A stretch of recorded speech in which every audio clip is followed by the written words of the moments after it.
And let me also say that, you know, there's a participants up there, and there's some other features. So, you know, if you have any questions, I really like a dialogue, a conversation. So, you know, I know that's what you and I are going to have tonight, Karen, but if anybody has questions, I'm always happy. A lot of times questions, you know, take me into areas that I wouldn't have gone into without. So please, and I'm about to take you into an unfamiliar area, Melissa, because I'm going to take control now. So you freaking think. We'll see how long that lasts, honey. Go ahead. All right, I understand. I'm up against a pretty tough broad. I'll give you the floor. Or rather the screen. So what we want is to be under Melissa's control. I think we can all agree with that, and we'll give her control in just one moment. But before we do that, there are a couple of things, and I'll give you control, Melissa, not just yet, but in just a moment. Yeah, okay. It'll be better if I wait. Yeah, that's right. Okay, so first I want to make a couple of announcements. We are being recorded, so if there's anything that you don't want your spouse or your mother to know or hear or see, don't say it on this, because this will be available. You can get CEUs for participating with us tonight. You can go to the IACT or IMDHA website and tell them that you watched this, and you will get your time back completely. This will be available on replay, which is also available for CEUs. It'll be available tomorrow, probably in the afternoon, on the IACT IMDHA forum. It'll be on the website in a couple of days, and it will be in the virtual chapter. If you're not on the virtual chapter, Michael Watson and I host the virtual chapter every second Tuesday of the month, where we talk to fantastic hypnotists about what's going on in their world. And you can join the virtual chapter. You can join any meeting that you'd like just by going on Facebook and going into the virtual chapter group, and you can join and you'll find out all about us. But it's always the second Tuesday of the month. So I think that I've said most of what I need to say. If you would like to ask a question, because you're muted, if you'd like to ask a question, type it into that chat section. Right at the bottom bar, you'll see chat. You can type in a question. Also, you can go under participants, and there's a place where you can raise your hand. Either way, actually, if you'll type your question in, I'll be monitoring that along the way, and I can get that to Melissa right away. At the end, we'll open up the microphones if you have questions. I'll try to make some time for that. But in the meantime, put it in the chat room, and I will try to monitor that as we go. So enough said for me. Now, I probably don't have to do anything else except, you know, the thing to say is this is a woman who needs no introduction, and I could just turn it over there because she doesn't, but because we're being recorded and because Michael would want me to do this, I am going to say, okay. Melissa is an award-winning author, lecturer, and founder of the Center of Integrative Hypnosis in New York City. She teaches classes in clinical hypnosis, NLP, and integrative life coaching. Melissa is an adjunct faculty member of the New York Open Center and Tri-State College of Acupuncture. She is a prolific writer, and I just want to say she saved me in hypnosis, because as I was going down some interesting paths, I took a class from her, and she told me the things that I needed to hear that made me realize what I knew was true. And for that, I will be forever grateful to you, Melissa. Excellent. So, you are going to be doing a full-day workshop on Friday, the first day of the conference, a full-day workshop called Practice Neuroscience Proven Strategies to Rewire the Brain. I think it's practical. I think it's practical neuroscience. Practical neuroscience. But practice neuroscience. Well, yeah, okay. Okay, well, you do practice sessions Wednesday nights, so why not? Practical neuro, you know, that actually makes more sense. That title makes a lot of sense. That's why yeah. All right. So let's talk a little bit about neuroplasticity. All righty. Yeah. Well, unless there's something else you want to say, I mean, you can take control now. So, you know, neuroplasticity, I think we all kind of, at this point, I think almost everyone on the call would know that really it just refers to the fact that, you know, your brain is always wiring and rewiring things. with every new thing you learn, everything you do, and that we can start to be more strategic in how we utilize it. So a lot of what this class is certainly going to be about is, you know, instigating neuroplasticity in very specific ways, more targeted than we usually think of it. So, you know, when I work with people, I'm always kind of working on a few different levels, right? And the first level that I've been, you know, talking a lot about these days, and forgive me if, you know, you've heard this before, but I just feel like I've done so many podcasts and teleseminars and things that I'm getting a little repetitive, but repetition is good. So the first layer is really self-directed neuroplasticity. And that's a protocol that I give to my clients, right? So it's, you know, a little bullet explanation of how to break habituated patterns. And that includes a bunch of very rapid techniques to segue out of unwanted states. And the way that I basically set it up is I say, look, you know, and this is pretty much any habit of thought, habit of feeling, habit of behavior, right? Anything done with repetition or felt or thought with repetition creates a habituated pattern. And what we know about the brain and the way to break patterns is to first kind of light up the neural network and then thwart its normal firing path, right? So one way that I describe it to my clients is I always use this visual. I always say, look, you know, this is the road you've been going down. This is your anxiety road. This is your habit road, you know, and you've gone down it enough where it's nice and wide, you know, no grass grows there, and it can be the default position if you're not actively going somewhere else. So what we do, and the first level of work with me, is that we're going to start to go down this road and we're going to put a roadblock. The roadblock is really designed to force the brain to detour, right? To detour away from its normal, heavily grooved path and start to kind of create different neural connections, you know, sometimes co-opting almost different neural networks. And so it's a way of bringing in a bunch of little techniques designed to get them out of the unwanted hot states, you know, whether that's anxiety or craving or compulsive tendencies or whatever it is that feeds that unwanted behavior. And so it's really a co-creative, a cooperative way of doing change work, right? So the first layer is that self-directed neuroplasticity, meaning I give the client the reins, right? They have the different techniques, and it's with an overview of rewiring their brain. And I kind of build that on the work of Jeffrey Schwartz and a few other people who, you know, who've had the ability to look at the brain in an fMRI machine to see what, you know, what happens when people consistently do these different steps.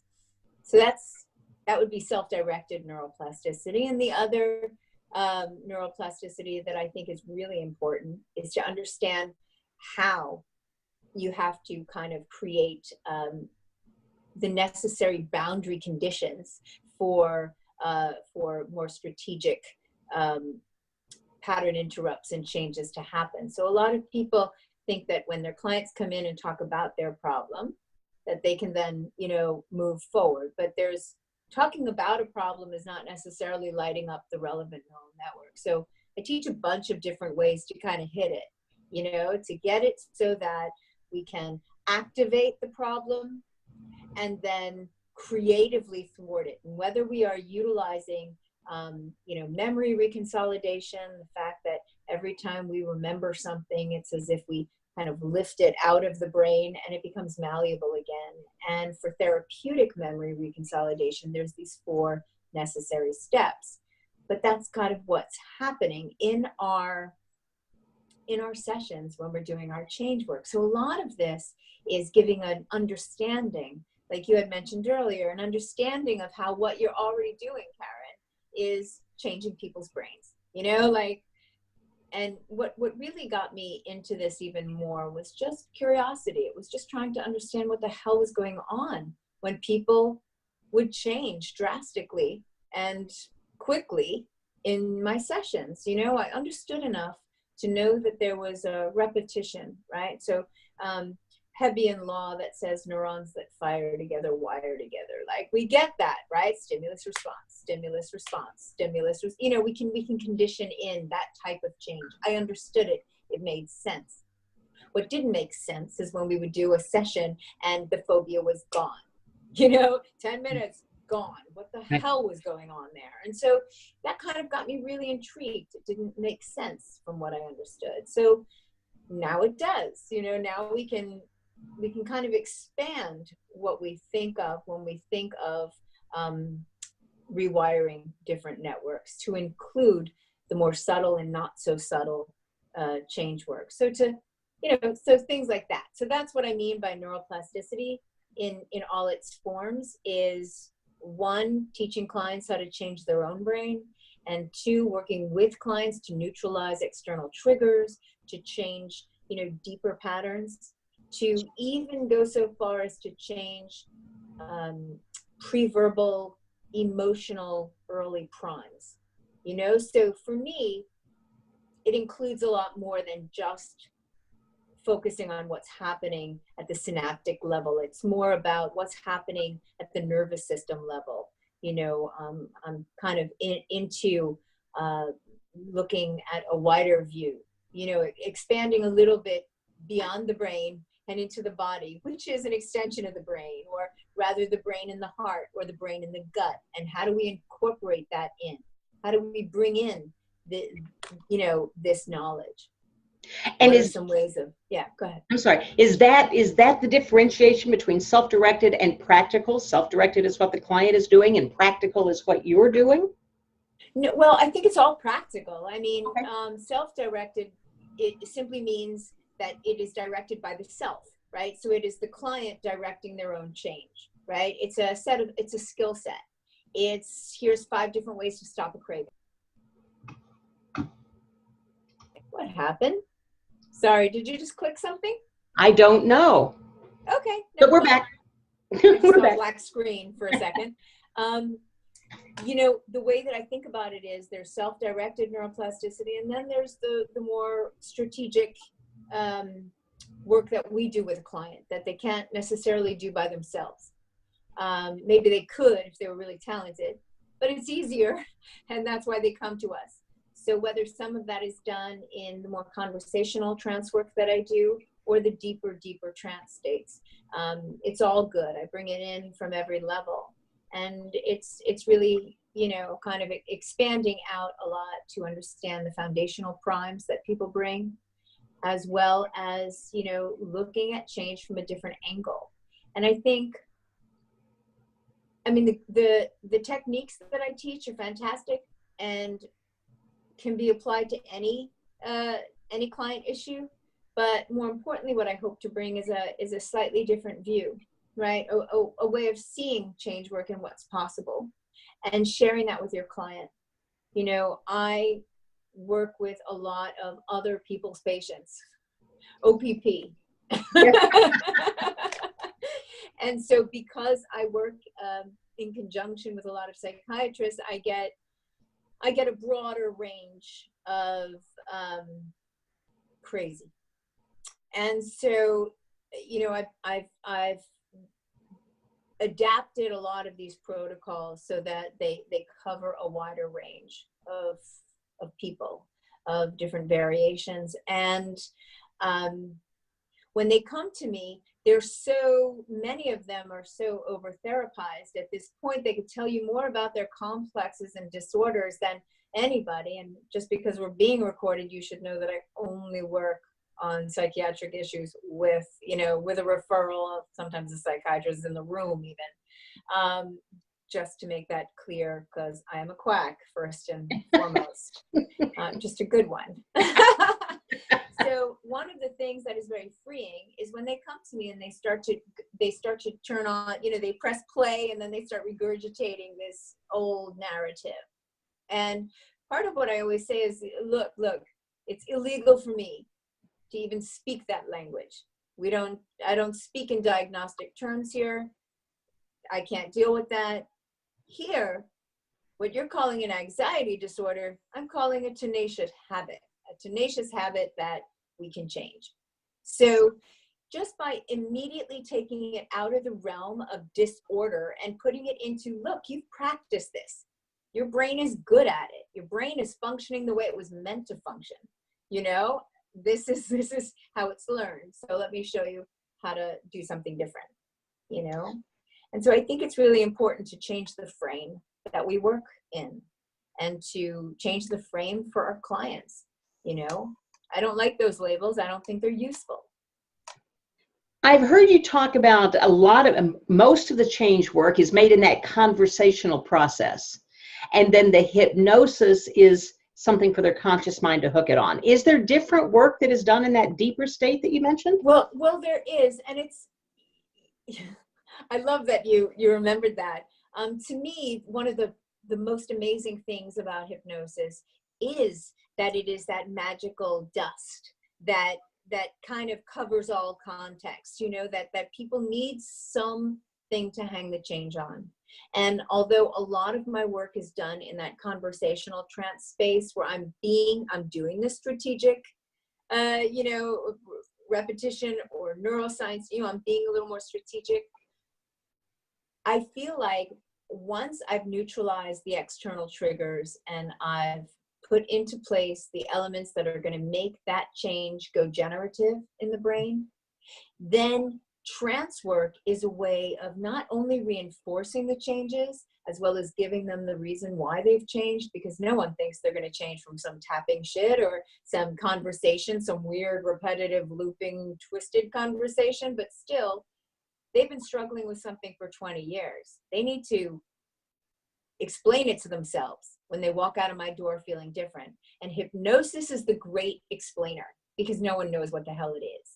So when they go back to their doctor and they say, you know, well, I'm not phobic anymore because she had me, you know, changing my body and then thinking of this and changing my body and thinking of this, or she kept, that's not going to make sense to anybody. They're not going to send me any more of their patients. But if they say, she hypnotized me, then the psychiatrist goes, I told you hypnosis just might be the thing. Because then it's the one thing the doctor hasn't tried, because he has talked to them. The therapist has talked to them. So besides it being a great, you know, way of getting conscious buy-in, there's also this other piece that I think we don't talk about as much, or at least in NLP, they really don't, they don't want you to be asking why. You know, that whole big thing. My first NLP training was like, know why. We want to know when, we want to know what and where and how, not why. Why can take 10 years. Why is for psychotherapy. But the truth is, once you know enough about the brain and human nature, you understand we need meaning. We thrive on it. Our brain needs and is always seeking for meaning. We hate uncertainty on a neurological level. And so for me, deeper trance is where we can get insight, right? Where we can go in and we can do these processes where we are, you know, gaining that narrative, that story, right? What's the positive intention? What was your unconscious trying to do for you? You know, like we can frame it in such a way that it becomes part of this new narrative that, oh, my unconscious mind was just doing what it learned to protect me. You know, like it was functioning perfectly. You know, when I do some different ways of down regulating the vagus nerve, and I start to explain, look, that, you know, your body is doing what it was designed to do. It was working perfectly. You know, it felt threatened. It was protecting you. So now we need to just kind of re-educate your nervous system a bit. And so to me, the deeper trance work is really for those moments. It's for catharsis. It's for bringing in those deeper healing moments where the client comes out and they're just, wow, right? Something has happened. And there, you know, that's the magic. And you mentioned that if I know that we've made the change long before that hypnosis, the formal hypnosis, to me, it's all trance work. It's just not the obvious trance work. So I always give them the big trance chair because that's what they're paying me for. Right. You know what I mean? They come in, they have this idea in mind. I'm going to work with it. So you mentioned the vagus nerve.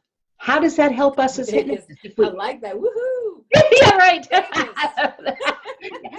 Vegas. What happens in Vegas? Richard Nongard. What happens in the vagus nerve stays in the vagus nerve. What? Yes, exactly. So how can that help us understanding it?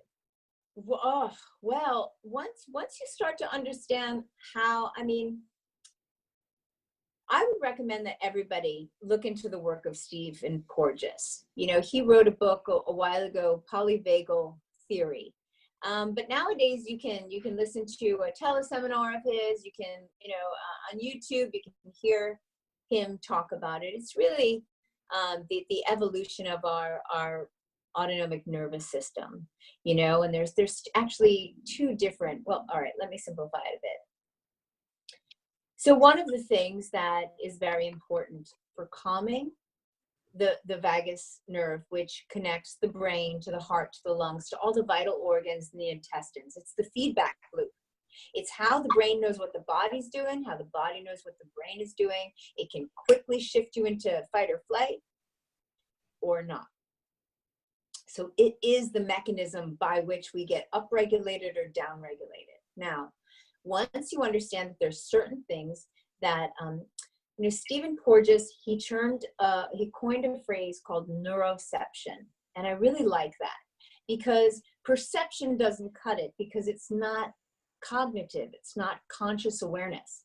But neuroception means that our nervous system is responding always to our environment, to certain things. You can see, right? The vagus nerve is connected to the facial muscles, the ears, right? So that when you deal with someone who's not doing so well, polyvagal theory-wise, they've got flattened out, right? Think of some of the psychiatric patients with the real flat affect and monotone voices. The monotone voices, that's very dysregulating for people. And when I first took hypnosis training, I remember that the guy was very animated. And as soon as he would start to do his trance work, he would turn into the world's most boring man. As if that's what was needed for hypnosis, right? The old Scooby-Doo, you are getting. Right. But the truth is that type of flat kind of monotone vocal strategy is actually alerting the nervous system to danger. So prosody is a big deal to the vagus nerve. And the fact that intonation and fluctuation of tone of voice, right? Think of how we speak to a baby. Think right. of how we speak to a puppy. Well, all mammals do that in some way, shape, or form. They all speak the motherese, Yeah. Because it signals safety. It's kind of interesting. So to utilize that, there's a bunch of different ways. I create trance induction where I know I'm calming the vagus system, whether it's having them breathe in and breathe out extra long. If somebody comes to me for, fear of public speaking, I teach them how to elongate their sentences because it has the same effect, right? I think he says, playing a wind instrument will do it too, but that's a hard sell, right? For a hypnotist. I have it. I'm giving you homework. Take this flute. It just wouldn't. So there's ways of incorporating this stuff in, and, once you start to play a little bit and understand that, the brain, neuroscience and these things, it's not just here, it's the heart and it's the gut. And most people don't know that, it's your gut where most of your serotonin is created, the well-being chemical, and how can we support that? Or, by teaching different, heart breathing and different things like that, because there's some oxytocin going on in the neurons in the heart. Like, we don't think about neurons being in the belly. We don't think about neurons in the heart, but that too plays a role. And once you start to align these things, and so for me, it just gives me more ways to play. You know, I read this research and immediately I feel almost like I don't learn it until I put it into practice, right? So, what does that mean? So, you know, other than just being this interesting fact, how can I use it? You know, you walk into my center and you're going to see like every subtle thing on the walls. Everything is designed to prime the unconscious mind. Absolutely. Just my way of making use of all the time spent, you know, diving deep into that kind of material. So did I answer you? I don't even remember what the freaking question was. You did. Sorry, it's been a long day. You did, I'm and sorry. I want to ask another one to really jump off of that. I have heard people talk about a gut brain, but am I hearing you talk about a brain, a gut brain, and maybe even a heart brain? You are. 3 different brains. Yeah. So tell me more Yeah. about that. So, you know, as I just said, there's a lot of neurons in you know, they call it the brain in the belly. Mm-hmm. And that is so hooked into our emotional states. And I love it. I love also that the heart, I didn't know this until recently. I knew that the brain in the belly created over, I think, 80% of our serotonin is created there. But I didn't know that oxytocin was created in the heart. And I just love that. I love when things are lyrical and metaphorical. You know, the fact that oxytocin, the bonding chemical, the social chemical, the love drug, comes from the heart. But poets have always known it. I'm sure Peter Bloom, you know, has a bunch of great stories around that. You know, it's so fascinating when that happens. So to understand that when they're out of alignment, things don't go as smoothly. You know, Milton Erickson said that his patients were his patients because their conscious and unconscious mind were out of alignment.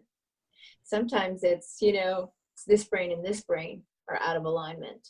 You know, if your heart is telling you one thing, right? Everyone, even the poets have always said, don't listen to the heart, listen to the head, you know, and it's like we have these metaphors that turn out to be so apt, you know, and perfect. Right.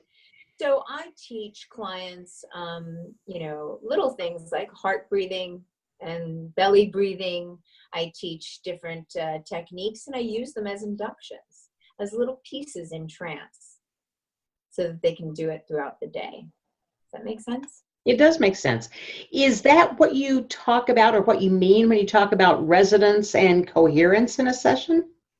Yeah, you know, I think that kind of transcends just the individual. And sorry, hold on one second. Forgive me. Now, see, this isn't allowed. Watch her just take control and get up and walk off and leave us. Sorry, someone just knocked on my door. It's, you know, it's late. It's 9 o'clock. I'm glad that you checked on that. I would rather you be safe. Well, I'm at my center, so it's a little further away than just my office door, but Right. I'm cool. And I totally forgot what I was saying. Resonance and coherence. Thank you. Yes. Maestro. That's why I'm here. So I think there's a few different ways I think about it, and I teach my clients, as well as teach my students, more importantly, to kind of be aware of a certain space, to be aware of how we in every moment are communicating millions of bits of information to each other and from each other, right? To know that at a certain level, if we were hooking up our brains, we would start to see them start to synchronize. And the more coherent brain is going to kind of be the more flexible in the system, is going to start to lead. So they've been doing a lot of research on resonance as it relates from my brain to yours. And then there's the heart math people, and, you know, say what you will about that, whether it's sound science or not, they create little techniques that are very useful for us. So I think that the heart resonance understanding mirror neurons, and that we have social brains that are always kind of, you know, reaching out on some metaphoric level and not so metaphoric. So to be able to get into the right state of mind to work with clients is to get yourself in the right alignment, right? So there's this woman who is so lovely. I read her book many years ago called Being a Brainwise Therapist. And it's Bonnie Badenhoff or something. I don't know. Look up the book. It's really good. And she's a psychotherapist. She works with Dan Siegel, who wrote Mindsight. And they're really about being able to sit with a client while the client tells their story and to hold what she calls a right brain state. We would call it trance. To sit with them and know that during memory reconsolidation, what's being encoded through this kind of resonance entrainment, neurologically speaking, primarily is what they were talking about, that memory is being re-encoded into the brain of their patient now with that support, with that compassionate space being activated. They almost say that they're holding the right brain space for their client. So there's another way of thinking about this resonance that's really interpersonal. And it's about creating this shared space. There's little tricks that I teach to my students, you know, that will help all of your nonverbals to be congruent with the client's good. And one of those is, it sounds so simple, sometimes it's a challenge here in New York City, but when you sit down with someone, one of the first things I do is, you know, I have in my mind almost a vivid inner representation of that client happy, smiling. So I do a lot of laughing in my sessions. You know, laughter to me is just an easy go-to position where I can kind of milk resources. And whenever I get them, it's almost like my brain goes, and I take a picture of it so I can store it and hold it in my mind, so that I'm holding like the ideal aspect of that client. I'm seeing them happy. I'm seeing them healthy. I'm seeing them having changed. And if I hold that in mind, then all of my nonverbal communication is going to be congruent with that. So when I'm training like a group of doctors, I always say, you know, look, if you don't believe that patient can get better, then get the hell out of the room, because you're not helping. With all we know about unconscious influence, we're getting that, you know, on many levels. Their nervous system is reading that. And so for me, it's about these little tricks. It's teaching ourselves to be clear, right? To know that when I start to get in the way, and I was just sharing this at supervision tonight with my students, that I found myself getting in the way of a client today. And, you know, they came in, it was their second session. They saw me like 2.5 weeks ago. And this was a real, you know, New York, Brooklyn smoker, 2 packs a day, whatever. Didn't have too much hope what was worth a shot. And he came in and he was like, well, good news, haven't smoked a cigarette. And I'm like, yay. He's like, bad news, I did start vaping. And I was like, oh.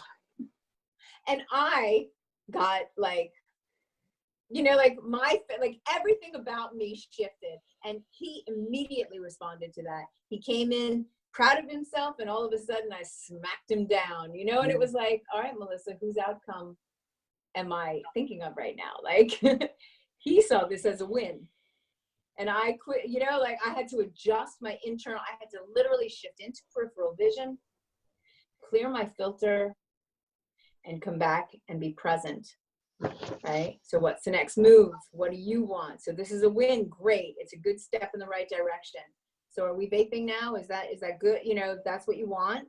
Right. I'm like, where is that toy? I asked him, is it brightly colored? You know, because they target children. Anyway, whatever. I got in the way, my belief about what should happen. So you've got to know we're all human and we all judge, right? We can't, I mean, we're always making judgments, but to be able to quickly kind of recalibrate and clear your filter is a key piece to being able to sink back into that resonance. I think a key piece that we might have just learned right here is to practice what you preach. Because how many times have I heard you say that you tell a client to shift into peripheral vision, and you just modeled for us that, yes, you do that too when necessary. Oh, I do that all the time. You know, I can be easily triggered nowadays, especially, you know, in this crazy country. And so I have to check it, right? This is not their problem.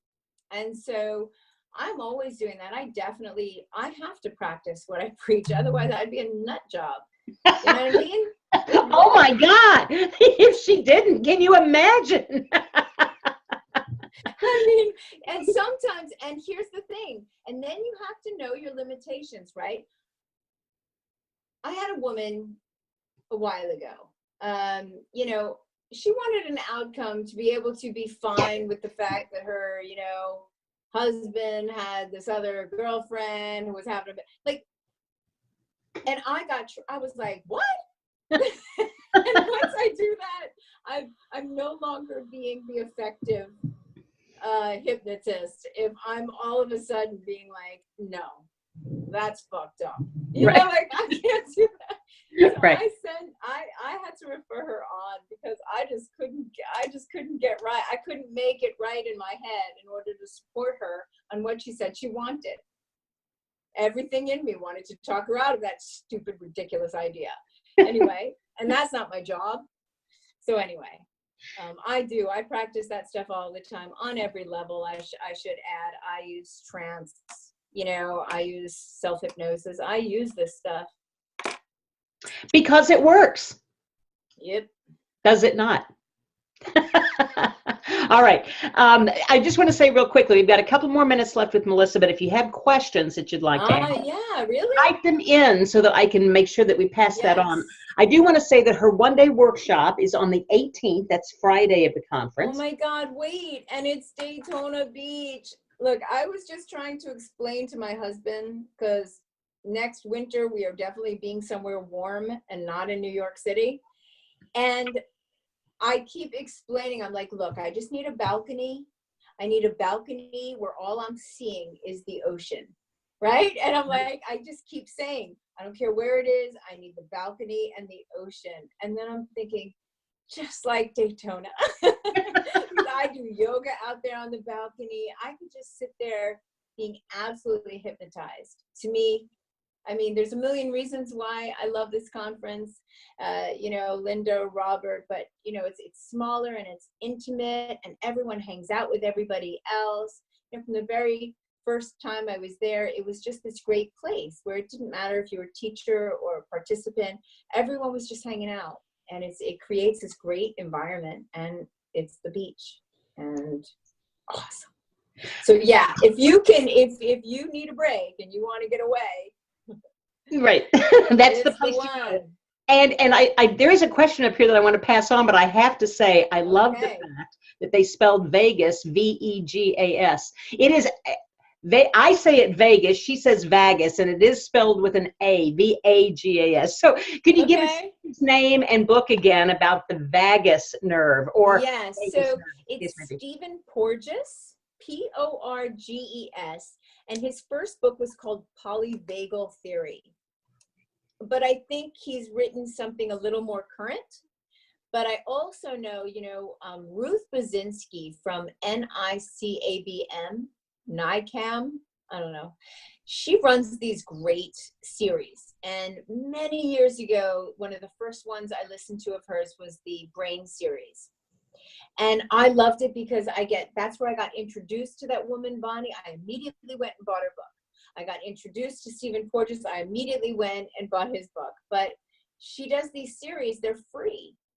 When you watch them, or you can go back and purchase them to watch them whenever you want. And I don't like being locked into any time frame, or so I always just buy them and listen to them, you know.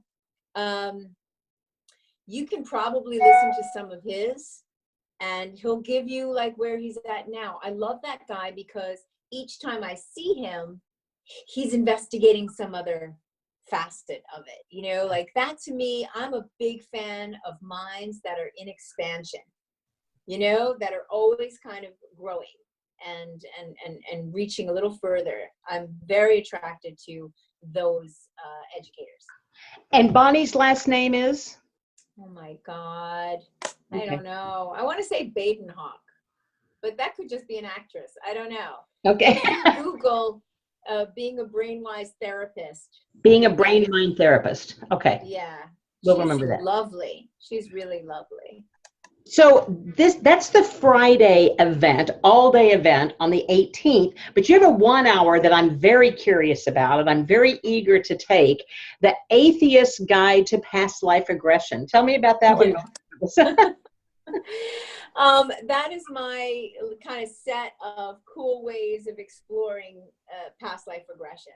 You know, it's called the Atheist Guide because you don't have to be a believer in order to play with this fantastic metaphoric construct. You know, and once you understand the unconscious mind is symbolic and metaphoric, and if this is the narrative we want to play in to make changes, great. So, you know, I got tired of it being the same old thing. You know, like, oh, look at the thing, go to this space, what was the learning? It just seems boring, you know, like, so I created a bunch of different interventions that kind of take that into other areas and make it a lot more fun. And there are a lot of wonderful metaphors that can come out of that practice too, are there not? Totally. For their life, for this life, for any life, for what's going on in this life. Yeah. So that's what that is. I thought it would be a fun departure. I've never taught anything like that at any conference. I'm not necessarily known for that. You don't think Melissa Tiers, oh yeah, past life regression. You don't think that. But I play in that space because I teach trainings, you know, and people always want it. So I am a people pleaser. And so I've just made it more dynamic and a lot more fun. By the way, we did get a message in the chat room, Bonnie Badenoch, B-A-D-E-N-O-C. I was close. You were so close. Yes, being a brainwise therapist. So now we know that. And I'm not seeing any other questions up here at the moment. Really? Either I did a brilliant job or... Well, you did a brilliant job, of course. Ruth Buzinski, by the way, Ruth Buzinski was also answered. Here's the thing, I will warn you. She will send you lots and lots of emails, but that is just the price you pay for getting some good stuff. But I'm sure if you go to her website, the NICAM website, you'll be able to get past series. They have a trauma series. It's got Bessel van der Kolk and all of the real pioneers in the field. Their brain series was fantastic. I mean, there's a bunch. All the big players, you know, that are really kind of doing cool research always join her stuff. And you, if she starts a new one, you'll get the email and you can watch it for free. So. Wow. And you're going to hang out the whole weekend. You've got something on Friday that you're doing all day. And yeah. You're going to hang out the whole weekend, right? I don't know. Is Robert still on the call? I'm not sure if I. Anyway, yeah, no. You'll be muted. Hang out the whole weekend. Well, you know, and that's what I was going to say. Go to her sessions, but I've got that workshop, and I'm hanging out. I'm by the, you know, I'm listening to talks. I'm, you know, eating breakfast with that buddy, and yep, hanging out at the social on Friday night and the banquet on Saturday night, and the banquet on Saturday. It's fun. I bring my daughter, and it's been a ritual for the past. She missed one, but she's been coming, I guess, since she's, I don't know, I want to say 9. You know, there's some great stories of Sophie. Sophie now towers over me. Oh, wow. Yeah, it's insane. It'll be fun crazy. To see. And she's going to college after this, so I don't know if we're going to have her anymore, but she wouldn't miss it. All of these reasons that you must come to Daytona. Melissa's it's so nice because we, you know, a lot of times when I do the one-day workshop for the past few years, I open the door and we let the sun shine and you hear the waves crashing. It's so yummy. So if you missed any part of this talk, you'll be able to pick it up. It will be posted tomorrow afternoon on the IACT IMDHA forum. It will be posted on Facebook in the virtual chapter forum. And I got to tell you, Melissa, I'm sure you already know this. Michael Watson couldn't be with us tonight. Michael and I usually co-host this event, and he couldn't be with us tonight. So I know how jealous he is that I got to have Melissa Tears all to myself. So I've got. Well, we chat a lot. So, Well, you know. not really all to myself because I shared you with all of these people, but I am so thrilled. And now what I want to do, don't go away, Melissa, because I want to open up all of the mics and let everybody give you a wonderful send-off. And then I'm going to reclose the mics because Peter Blum is up next, and we're very excited for that. So here we go. Okay. Let me unmute, or I'm going to yes, look at the unmute. gallery. Mics are open, so say your thank yous to Melissa. Thank you, Melissa. Thank Thank you, Melissa. That was great. Thank you. Pleasure. Thank you. Nice to see everybody. Thank you so much. Thank you, Melissa. I Thank you. enjoyed it a lot. We'll see you in Daytona. All right, I'm muting everybody again. Well, I'm trying to. Wow, that was kind of trippy there, Karen. I know. Some psychedelic stuff going on.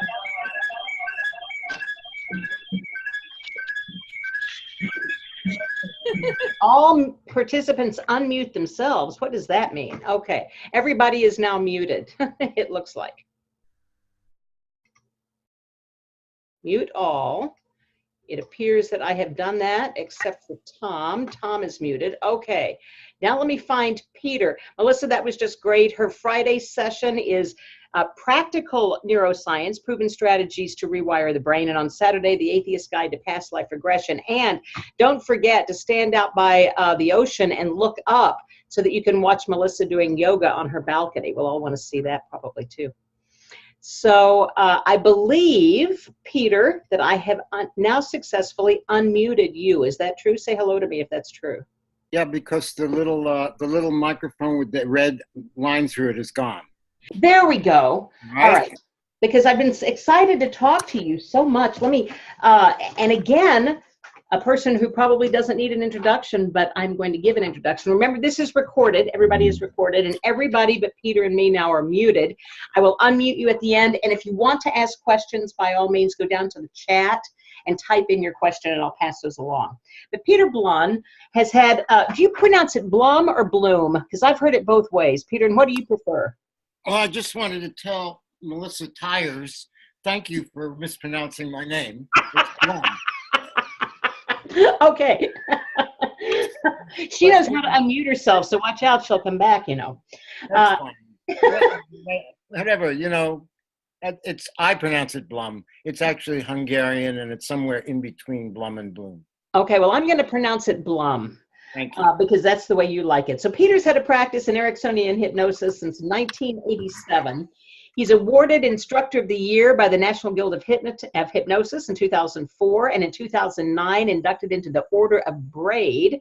That is a lifetime achievement recognition. In 2015, he was awarded Hypnotist of the Year by IACT.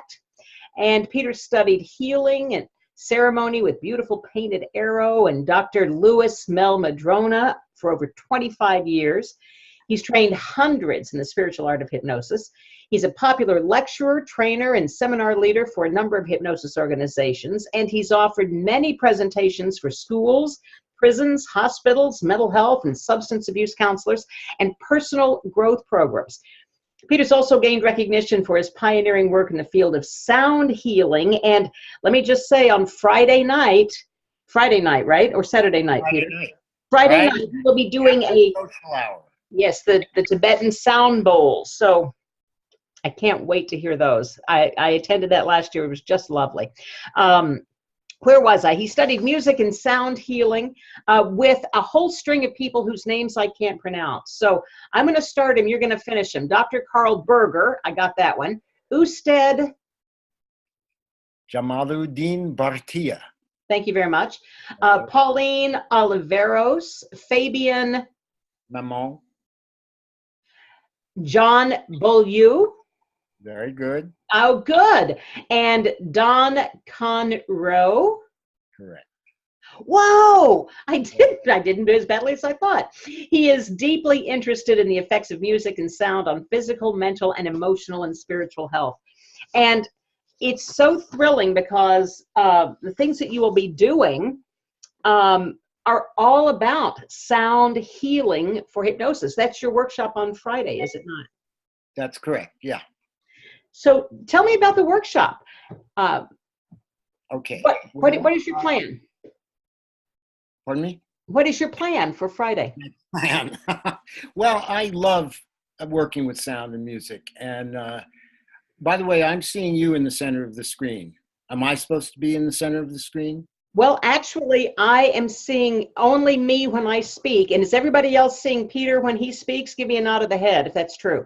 So if you'll go up, Peter, to speaker view or gallery view, you should be able to click it off. If I'm speaking, I should be showing up. But if you speak, you should be showing up. No, I'm just seeing you. Well, now what are you seeing? I still see you.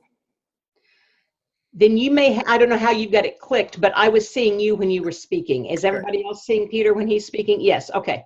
Maggie gives me the thumbs up, so thank you very much. Oh, thank you. All right, so it's just a glitch. Yeah, it's one of those things where everyone can see me, but I can't see myself. That's a hypnotic induction. Well, yes, it is. So I just want, before I start talking about what I'm going to do in the one-day workshop, I wanted to talk about seeing the evolution of IACT and IMDHA. And many, many years ago, I used to go to a very large hypnosis conference, and a small group of us who shared a lot of interests and viewpoints would always go out to dinner together. And Robert and Linda were in that group, as was Ann Spencer, who had IMDHA out in Michigan at that point, and Dan Cleary and Michael Elner and Paula Rand. It was a fabulous group, and we'd go out to dinner and skip the awards banquet. But anyway, when Robert and Linda got involved and took over IMDHA and then blended that with IACT, I said, I want to support you because I think you're wonderful people with great hearts and great vision. And I went to the very first one. I missed one or two, but I've been at almost every one. And it's different from most other hypnosis conferences that I've been at. There's a real warmth and a family feeling there that's very lovely. And it's big enough to feel like there's a lot of people, but small enough to feel like you can have interaction with everyone there. So that, I just wanted to say that if anyone is considering coming, you'll have a wonderful time. Yes, Melissa, there's the beach and the view and the salt air and all that good stuff, but it's primarily, for me, it's the people, because I'm inside the hotel most of the time. I may run out occasionally to sniff the ocean, stick my foot in, but mostly I'm in the hotel hanging out with people and sitting by my table and schmoozing the crowd, and I love it. So that's that. So I've been a musician all my life. I love sound and music, and I had this kind of parallel path where I was playing with sound and studying different types of sound. And right around the time that I started being trained in hypnosis, which was the mid 80s, I got certified in 86 or 87. So I'm going on, a little over 30 years. Right around that same time, I had a friend who said he was starting a men's shamanic drumming group. And I like drumming, and I didn't really know what that was. So I joined up, and it turns out it's based on the work of Michael Harner. And I began at right around the same time met a gentleman named Joseph Real, beautiful painted arrow, who's a Picaris Pueblo, who works, one of the few Native Americans that I've met who works with sound. And so there were these two paths that I was involved in. One where I was going and meeting with this group of guys every weekend. We would sing some songs together, and it'd be dark, and we'd light a candle, and then everyone would lay down with blindfolds on, and there would be a setup ahead of time about traveling to different worlds, the upper world, the middle world, the lower world, for purposes of guidance and healing, to contact your spirit animal, your power animal, or your spirit guides, or to talk with departed ancestors. And this was all accompanied by very regular rhythmic drumming on a frame drum. I have all my toys all around me here. So this is a frame drum. Looks like this. This is a large frame drum, and it sounds like this. Anyway, that was happening at the same time as I was learning about hypnosis and trance, and it occurred And is to that me a gong behind you? that, of course, Yeah. you know, you have Chicago, Michael has Daytona, I'm in Woodstock. I was thinking I should have that big poster with, you That's know, right. 500,000 naked bodies writhing around in the mud, but I couldn't find it. So I thought I'd sit in front of my gong. This is one of the great instruments that I use, which unfortunately it's logistically difficult to bring down to Daytona. But I do bring, you know, it's a big gong here so people can see it. Ah, lovely. Yes. Yeah. So anyway, I kept thinking there's a great interweaving of these two things. The trance, they're just trance in different socio-cultural settings. And so the idea of ritual trance has been around in medicine people and indigenous cultures for a really long time. They didn't have the word hypnosis. They said you're going into the spirit world, or you're going, you know, whatever it was. They used different terminology, but it's really the same thing. So then I became fascinated with this, and the idea of using sound and music in my practice was so natural to me, and I would have music always playing in the background, particularly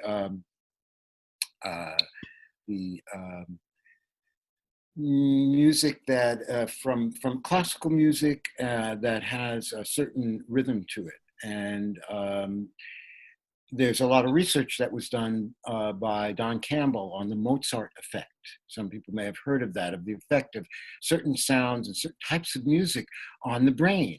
And so I studied that, and I was reading about that, and it just seemed like there's this, and I started going to present the first workshop. I still have a cassette tape of it from 1990 at the National Guild of Hypnotists. I went and I presented on, you know, how sound and music for the hypnotist. So in a sense, I've just keep running that same thing, but I keep adding to it and thinking about what we're doing, how to utilize that in our hypnosis practice. And of course, I'm a musician since I was really little. And I want to emphasize that the tools that I'm teaching, the use of voice, the use of a drum, the use of tuning forks, the use of a singing bowl, these are very simple to master. Anyone can do it. You do not need to have any kind of musical background for that. It's really another way of inducing and sustaining trance. I took a workshop with you and bought your tuning forks, as a matter of fact. And I know very little about music, but I know that I can ding those tuning forks and bring about a state of relaxation. You're probably talking about these two? Yes, probably. Well, I use these most often. I'm going to be teaching people protocols for how to use specifically these, which are basic tuning. It's an interval of a fifth, and when they're tapped lightly on the knees, you can hear that sound, and brought up the ears, a C and a G. Research has shown that, and Melissa was talking about what happens in the brain when we're in trance, neuroplasticity. So sound affects us on a cellular level.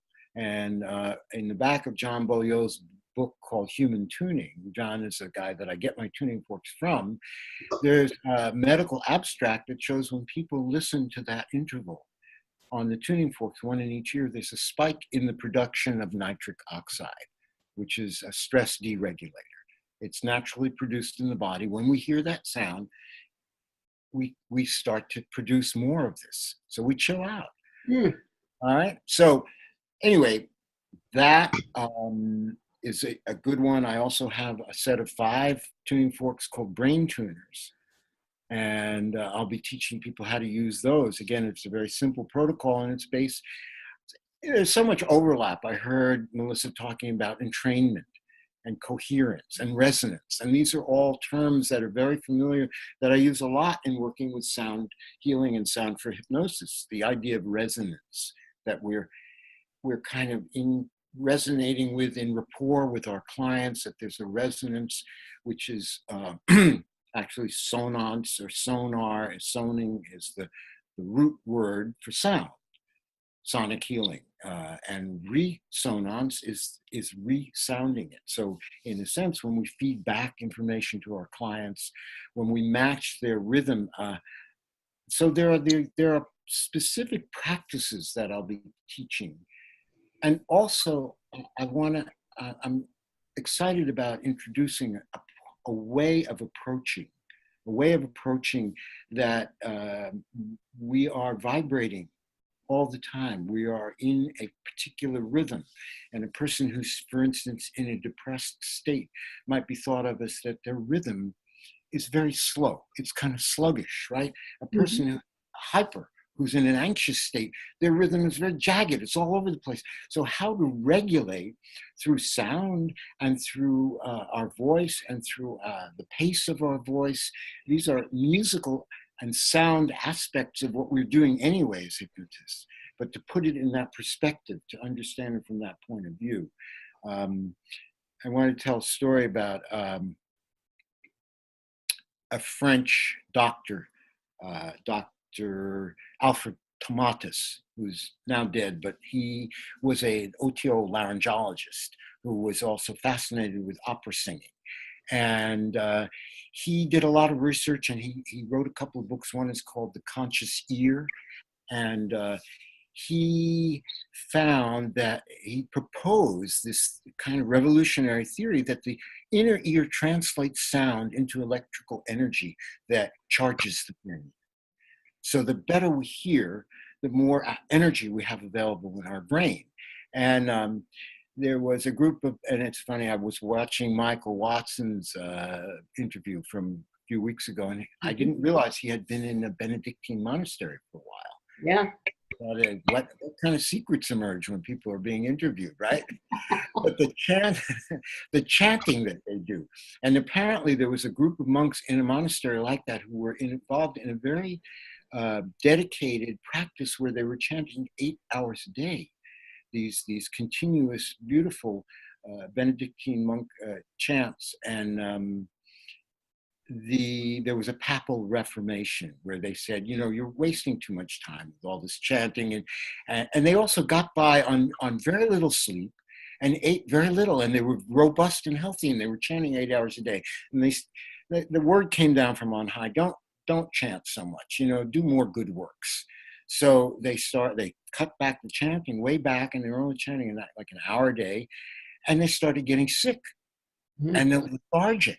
And they called a doctor in who said, oh, well, look at your diet. You're hardly eating anything. You're eating very sparse meals. You have to eat more hearty meals, eat more, you know, animal-based protein. And they started doing that, and they got even sicker and more tired. And another doctor came in and said, well, look, you're only sleeping 4 hours a night. You got to sleep 8-10 hours a day.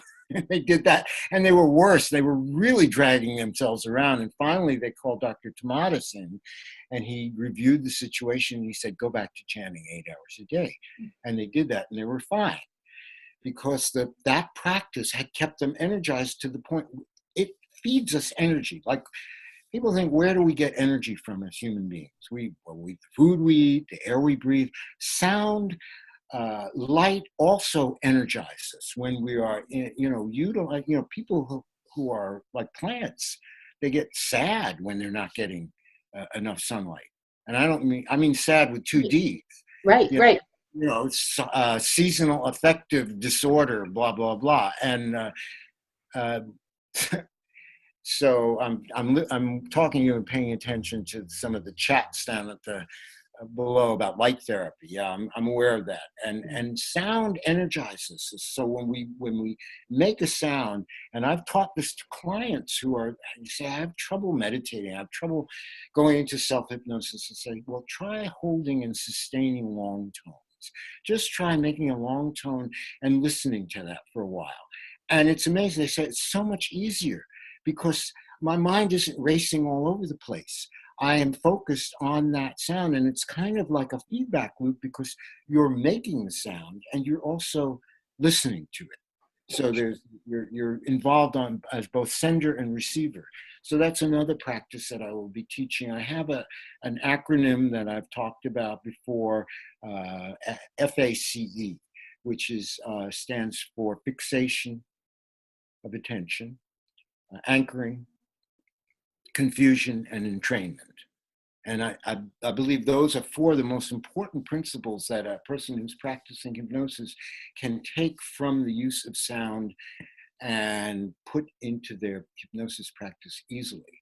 So we all know about, most forms of induction involve fixation of attention somehow or other, right? Look deeply into my eyes, stare at the candle, watch, pick up your hand, look at your hand closely, etc. So we can do this through, and many of them are visual, but we can also do it through, for those who are familiar with the NLP, VAC system. We can do it through touch, we can do it through sound, we can do it through smell.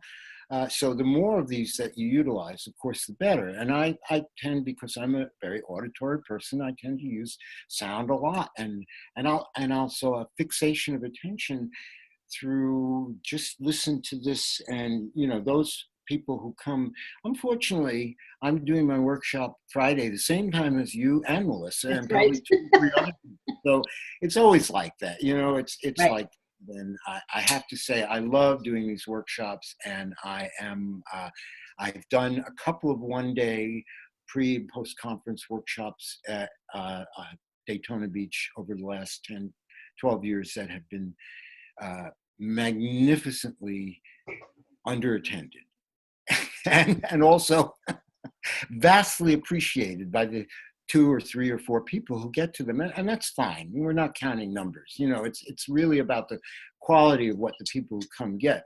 So I will be also utilizing and showing the singing bowl. And if you listen to that sound, and I will often start out by giving this as a meditation, and anyone can do this. Anyone can strike a bowl. And Lovely. Yeah, and I'll just say to the person, so listen to the sound disappearing. And that's a fixation of their attention. And there's attenuation of the sound because of the particular resonant quality of singing bowls and gongs, where there's a very long, what's called in music, a long decay. It hangs in the air for a long time.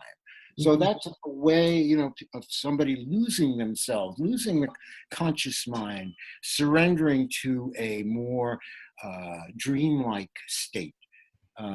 So that's fixation. I don't want to go through all of them here. No, but I think you just demonstrated an answer to a question I had, which was, do we have to have some sort of musical background in order to benefit from this? And if it's a matter of striking a bowl and having it work just as you said, then no musical background is a prerequisite. No. And I also love to quote this African proverb that says, if you can walk, you can dance. If you can talk, you can sing. We have some terrible bad hypnosis in our culture where people are traumatized from an early age that, oh, you're you're a klutz, don't try to dance, or you're tone deaf.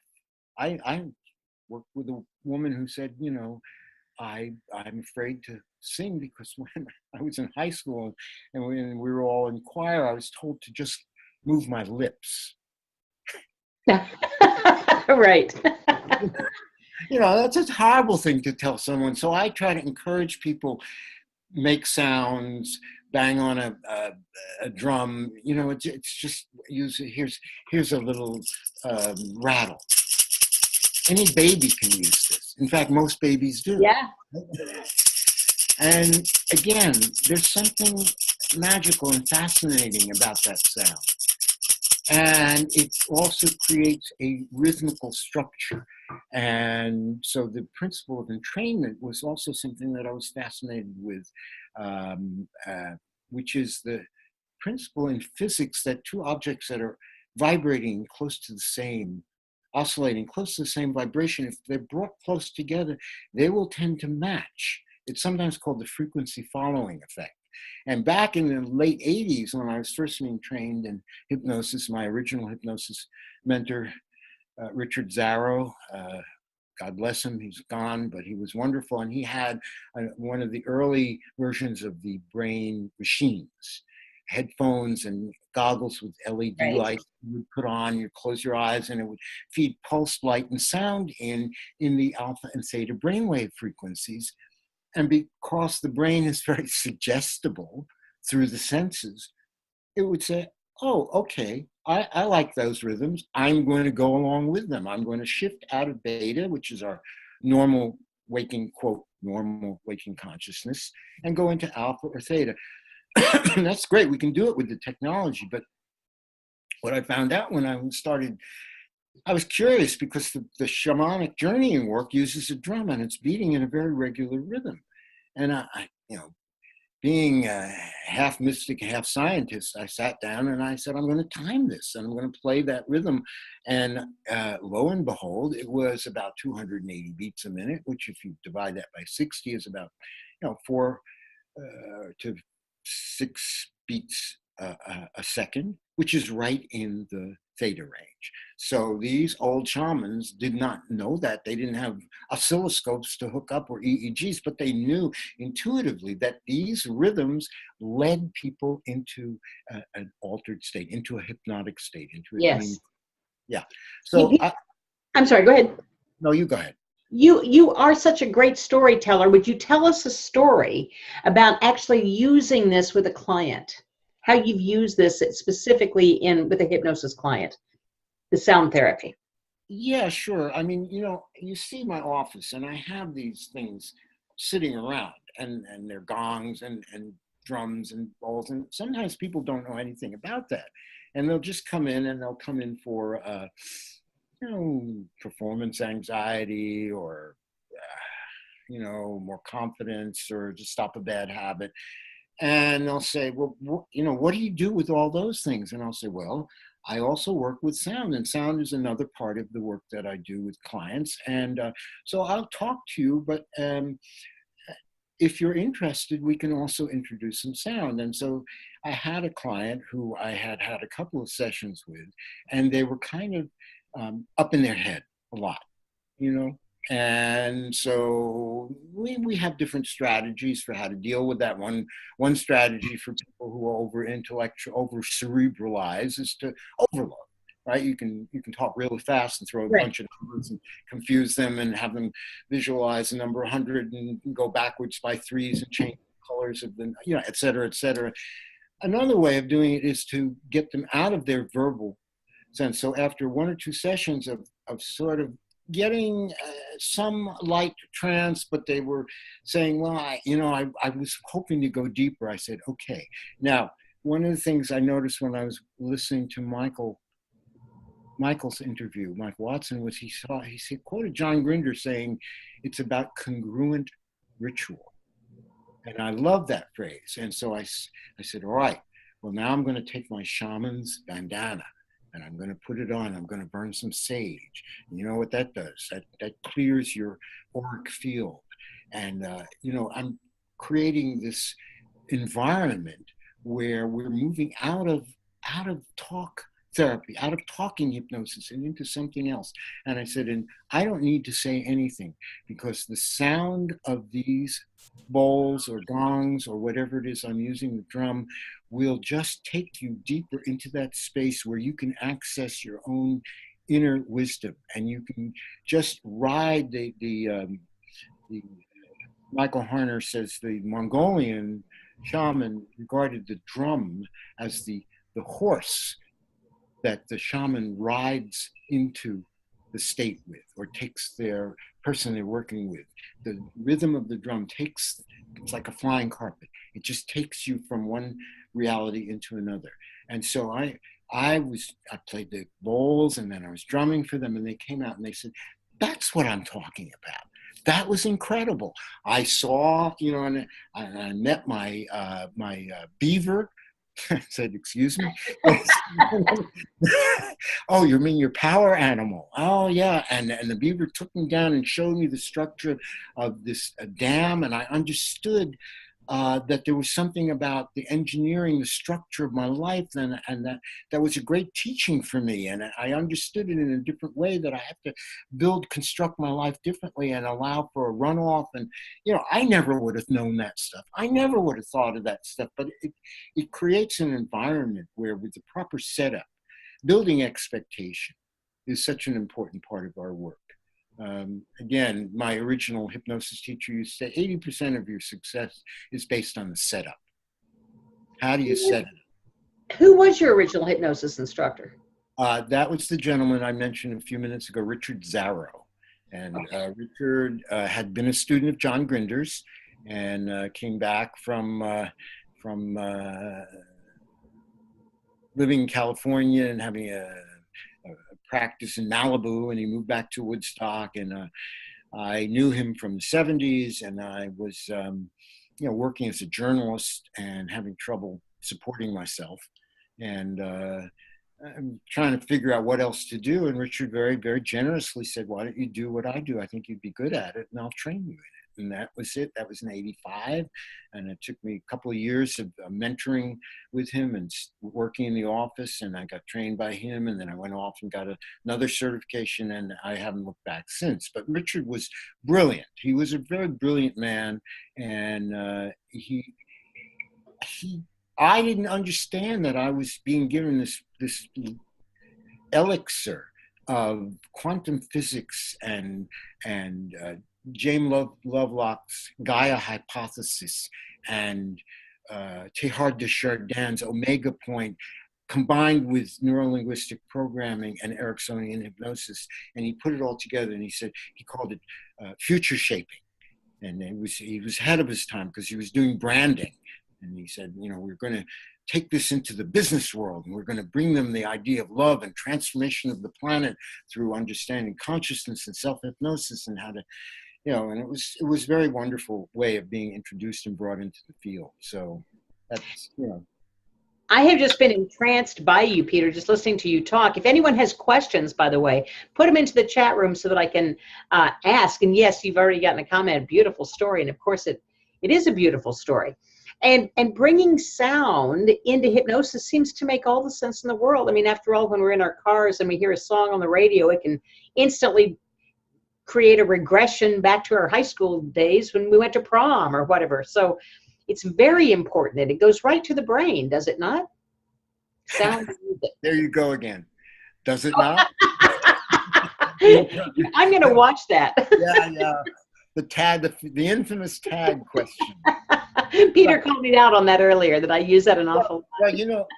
Well, I believe that we learn best when states of interest and pleasure are elicited in the brain.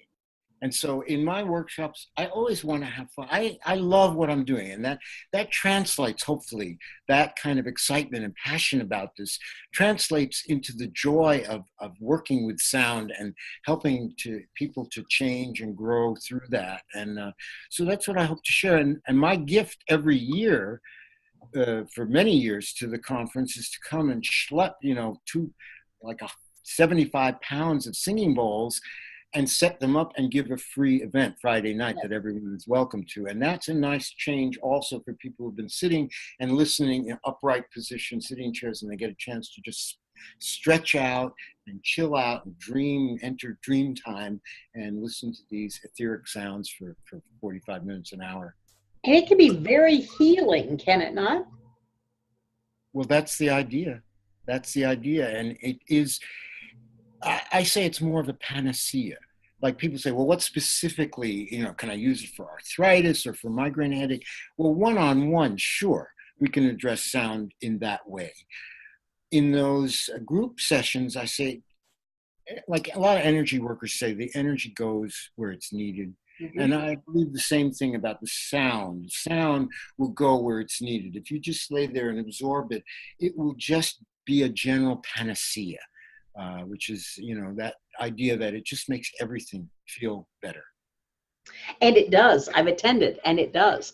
And on Saturday, also, you have a 1 hour, Your Creative Genius. Tell me a little bit about that before we get Okay, well, away from us. most of our practice is dealing with problems. It is, people don't contact us unless they have something they want to change or fix, right? It's usually something that's not working so well in their life. And that's great. And I also like to encourage people, come in and explore. Use it for an exploration. Use it out of curiosity. Use it to open up your creative channels. So there are different variations. I'm calling it different things. Maybe it's somewhat similar to generative hypnosis. I'm not sure. But the idea of learning to approach the hypnotic state as one that can be used for inspiration outside of curing pathology, or does that make some sense? It does. So I have a friend who's a therapist for many years whose motto is, you don't have to be sick to get better. That's a great quote. I love that. And do people actually come to you just to explore? I try to encourage them when I meet people socially, and they say, well, I know that it's used to help people stop smoking. I don't smoke, or to lose weight. I'm happy with my weight. I'm pretty normal. I'm pretty well adjusted. Why would I want to go see you? And I say, well, and then that gives me my opening to say, what is it that you've always wanted to do or dreamt about doing that you, for whatever reason, have not gotten around to? There was that great workshop on procrastination where they had these things that were like frisbees or plates, and it said TUIT on it. And they handed them out the door, and they say, now you'll never be able to say that you've never gotten a round to it. Right. One of the reasons I really appreciate you saying that is because I've heard so many hypnotists say they have to have a reason. They have to want to make the change. And that's not, I think you just said the opposite, that yes, you can come in and just explore, just discover. It's a very famous case, a study of Milton Erickson working with Aldous Huxley to just explore repeated sessions. I think there was a fire, and most of the notes for that were lost in the fire, but there's some remaining notes about it, and apparently that was just hours and hours exploring that state. It was like, it's like someone taking a psychoactive substance, taking ayahuasca or LSD, and just going into it for the sake of exploring that state. What can I find when I'm wandering around out there and my brain and my body chemistry is different than usual?